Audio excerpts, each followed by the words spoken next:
ધોરણ 9 વિષય ગણિત ચેપ્ટર નંબર 6 રેખાઓ અને ખૂણાઓ ભાગ 4 એની અંદર તમારે સ્વાધ્યાયના દાખલા છે એક ગણતરી વાળો અને એક સાબિતી વાળો દાખલો આપણે આ ભાગની અંદર એના વિશેની ચર્ચા કરીશું। અહીંયા જે પહેલો દાખલો આપેલો છે તેમાં બાજુમાં આકૃતિ આપેલી છે તો એ આકૃતિ ઉપરથી આપણે જે વિગતો આપેલી છે એને પહેલા આપણે સમજીએ અને શું શોધવાનું કહ્યું છે અને કઈ માહિતી આપેલી છે એ આપણે જોઈએ। તો એવું કહ્યું છે કે રેખા AB અને રેખા CD, આ AB રેખા અને CD રેખા એ પરસ્પર O બિંદુમાં છેદે છે। એટલે સ્ટાર્ટિંગનું પહેલું જે વિધાન આપેલું છે આટલું આપેલું છે। AB રેખા અને CD રેખા પરસ્પર O બિંદુમાં છેદે છે। એ વિધાન આપણે લખી દઈએ કે રેખા AB અને CD, રેખા AB અને રેખા CD O બિંદુમાં છેદે છે। એટલે આ વિધાન આપણે રકમ વાંચતા જવાનું અને પછી એની જે માહિતી હોય એ આપણે લખતા જવાનું। AB રેખા અને CD રેખા O બિંદુમાં છેદે છે। પછી શરત આપી છે જો ખૂણો AOC આ ખૂણો અને ખૂણો BOE અહીંયાથી એક ખૂણો પડે છે ત્યાં આગળ E નામ આપીએ તો આ બંનેનો સરવાળો ખૂણો AOC અને ખૂણો BOE બરાબર 70 એ બેનો સરવાળો તમને આપેલો છે અને ખૂણો BOD આ ખૂણાનું માપ તમને આપી દીધું છે 40। તો ખૂણો BOE આ ખૂણાનું માપ આપણે શોધવાનું છે અને ખૂણો COE નો વિપરીત કોણ શોધવાનો કહ્યો છે। અહીંયાથી COE નો વિપરીત કોણ એટલે અહીંયાથી આટલે સુધીનો ખૂણાનું માપ શોધવાનું છે અને આપણે વિપરીત કોણ કહીશું। વિપરીત કોણ એટલે તમને કઈ માહિતી આપેલી છે અને શું શોધવાનું છે એ બરાબર ધ્યાનમાં લેજો। ફરીથી આપણે આકૃતિ જરા દોરી લઈએ। આ એક રેખા AB છે, બીજી રેખા CD છે, C અને B છે અને અહીંયાથી એક કિરણ OE આ રીતે નીકળે છે। તમને શું આપેલું છે તો કે આ બંને ખૂણાનો સરવાળો 170 આપેલો છે। એ બેનો સરવાળો 70 આપેલો છે અને ખૂણો BOD આ ખૂણાનું માપ તમને 40 આપેલું છે। તો આપણે હમણાં જે પ્રમેયનું જે વિધાન જોયું રેખા AB અને રેખા CD એ O બિંદુમાં છેદે છે તો તેનાથી બનતા ખૂણો AOC અને આ બંને ખૂણા અભિકોણોની જોડ બનશે બરાબર ખૂણો BOD AOC અને ખૂણો BOD એ શું બને છે એ બાજુમાં લખી દેવાનો અભિકોણ। આ આપણે અભિકોણોની જોડ બને છે પણ તમને આપેલું છે ખૂણો BOD બરાબર 40 માટે ખૂણો AOC બરાબર 40 થઈ જશે। અભિકોણો સમાન છે એટલે ખૂણો આ બંને અભિકોણો છે એનું માપ 40 છે તો આ બાજુના ખૂણાનું માપ પણ કેવું થશે 40 થશે। હવે કયો ખૂણો શોધવાનો છે એ યાદ રાખજો કે ખૂણો BOE આ ખૂણાનું માપ તમારે શોધવાનું છે। એટલે એ ખૂણાનું માપ કેવી રીતે આવશે એ આપણે જોઈએ। તમને આપી દીધેલું વિધાન આપણે મૂકીએ કે ખૂણો AOC પ્લસ ખૂણો BOE બરાબર 70 એ આપેલ છે। એની અંદર ખૂણો AOC નું માપ અહીં મૂકી દઈએ 40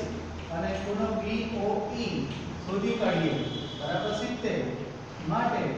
ખૂણો BOE બરાબર 70 માઈનસ 40 એટલે ખૂણો BOE બરાબર 30 માપ થશે BOE નું માપ કેટલું થશે 30 આવશે હવે આનું માપ તમને મળી ગયું 30 હવે ખૂણો COE શોધવો પડશે અને પછી વિપરીત કોણ શોધાશે તો ખૂણો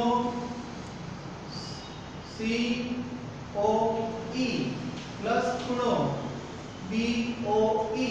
બરાબર 180 થશે કયા બે ખૂણા COE એટલે આ એક ખૂણો અને આ ખૂણો અને ફરી પાછો આપણે હજુ એક ખૂણો ઉમેરવો પડશે પ્લસ ખૂણો BOD બરાબર 180 ત્રણ ખૂણાઓ ભેગા થઈ રૈખિક જોડ બનશે એટલે ત્રીજો ખૂણો આ થશે આ ત્રણે ત્રણનો સરવાળો આપણે રૈખિક જોડ પ્રમાણે લઈએ તો COE તો આપેલો નથી તો COE આપણે એવો ને એવો લખી દઈએ પ્લસ ખૂણો BOE નું માપ કેટલું આવ્યું છે 30 પ્લસ ખૂણો BOD નું માપ કેટલું છે 40 બરાબર 180 માટે ખૂણો COE પ્લસ આ 40 અને 30 બંનેનું ટોટલ કરીશું એટલે 70 થશે બરાબર 180 માટે ખૂણો COE બરાબર 180 માઈનસ 70 બરાબર 110 એટલે COE નું માપ 110 આવ્યું હવે તમને શું પૂછ્યો છે સવાલ કે ખૂણો COE નો વિપરીત કોણ બરાબર તમને જે ખૂણા આપેલો છે એ ખૂણાનો 360 માંથી બાદ કરવાના તો 360 માઈનસ ખૂણો COE એટલે 360 માઈનસ 110 એટલે 360 માંથી 110 બાદ કરશો એટલે કયો ખૂણો આવશે 250 આ રીતે 250 નું માપ મેળવી શકાય એટલે વિપરીત કોણનું માપ 250 COE નું માપ આવ્યું 110 એટલે અહીંયા ગણતરી પ્રમાણે રકમ જોઈને પછી તમે એક્ઝામ્પલ ગણી શકો એટલે લખવાની અંદર ખાસ ધ્યાન રાખજો આકૃતિ બરાબર જે આપેલી છે આકૃતિ સમજવાની છે અને એના ઉપરથી આપણે આ ખૂણો શોધી શકીએ એટલે સૌથી પહેલા આપણે અભિકોણો શોધી કાઢ્યા અભિકોણો ઉપરથી જે ખૂણાનું માપ એના અનુસંધાનમાં જે આવતા હતા એ પ્રમાણે આપણે ખૂણાનું માપ શોધ્યું છે એટલે દાખલા નંબર પહેલો આ રીતે આપણો પૂર્ણ થાય છે હવે પછી દાખલા નંબર ત્રીજો લઉં છું બીજા નંબરનો આ ટાઈપ જ છે એટલે તમારે જાતે હોમવર્કમાં કરવાનો રહેશે બીજા નંબરનો દાખલો છે એ સાબિતી વાળો છે એ સાબિતી વાળો દાખલો એને આપણે ફૂટ પ્રશ્ન તરીકે ઓળખીશું અથવા તો એને રાઇડર કહેવામાં આવે છે બીજા નંબરનો દાખલો તમને આકૃતિ આપેલી છે ને આકૃતિ પરથી તમારે જવાબ મેળવવાના છે હવે ત્રીજા નંબરના દાખલાની અંદર શું કહે છે એમાં પણ આકૃતિ તો આપેલી છે કે એ આકૃતિમાં શું કહે છે એક્ઝામ્પલ નંબર 3 ખૂણો PQR બરાબર ખૂણો PRQ તો સાબિત કરો કે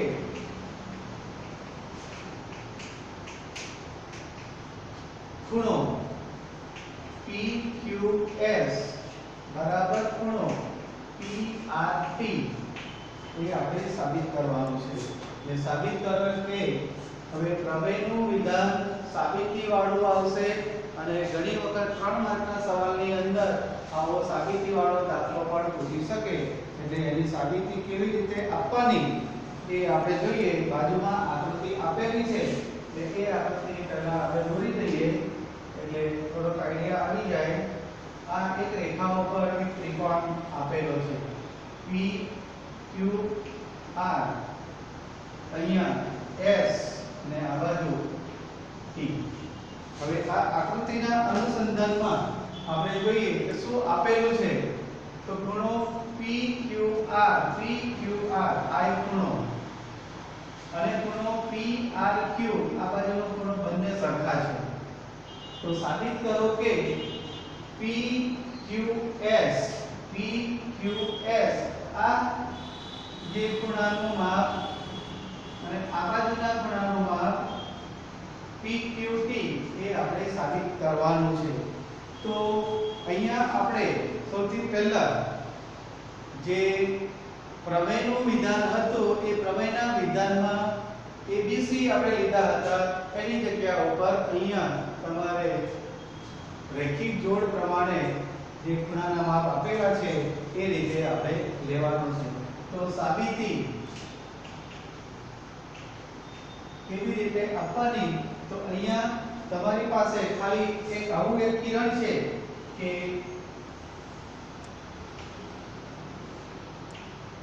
QP કિરણ આપેલું છે અને એ કઈ રેખા ST રેખા ઉપર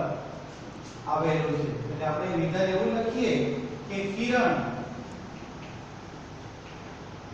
QP એ રેખા ST પર આવેલ છે। એટલે કિરણ QP